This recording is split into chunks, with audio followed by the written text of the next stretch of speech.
And the title of his speech is A Search for Gold. A Search for Gold, Hersha.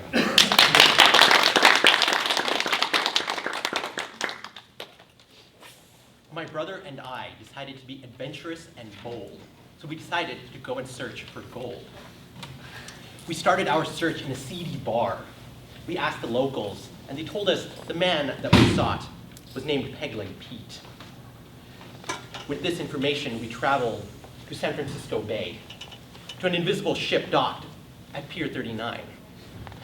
We went on board and we found a man who was 8 feet tall and with a 9-foot white beard, who stood on not one, but 2 peg legs. "Yar, Pegleg Pete is not here," he said. "But if you buy me a beer or rum, I'll show you where he is." This was odd, and we had seen this kind of plot before. We were on to him. "We know you are Pegleg Pete," we said. "Yar!" he startled back. "You are clever," he told us. For beating him at his own game, he reached under his bed and retrieved a treasure map. And then he said, "Beware!" It was a warning. "Your greed and that gold, it may make you old." We did not care. We were after that gold. We wanted that gold.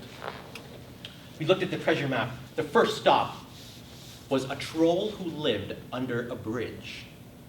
A hideous creature with green hair and mollusks on his toes. "I have here a golden key. To get the gold, you need this key. I can give it to you, but what will you do for me?" he asked. We thought for a while, and then I replied, "We'll build you a house. That way you do not have to live under this bridge. That's probably why you look so awful all the time. The rain, the wind, the dust. We can help you." The troll started to cry. He was so happy. No one had ever done anything nice for him before. Everyone had tried to trick him. He gladly gave us the key after the house was built, and then we went on our way. Finally, we were at a cave with a door, and we now had a key. We opened that door, and inside, what great wonders there were. There were bars of gold, 10 stories high, and huge mountains of golden coins. I felt I had an amazing opportunity at this point to swim in this gold and all the coins.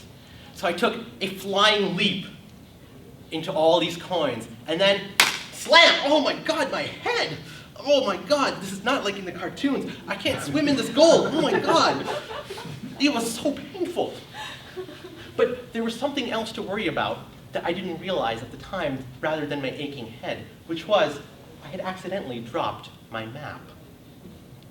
Oblivious to this, my brother and I packed up all the gold in the chamber, and then we headed back. We were counting the gold, and then I looked over at the mirror, and I saw something strange. All of a sudden, my hair turned white. And then my back started to ache and creak. And my eyes all of a sudden developed cataracts. This just didn't happen to me, it happened to my brother too. We realized the gold was cursed.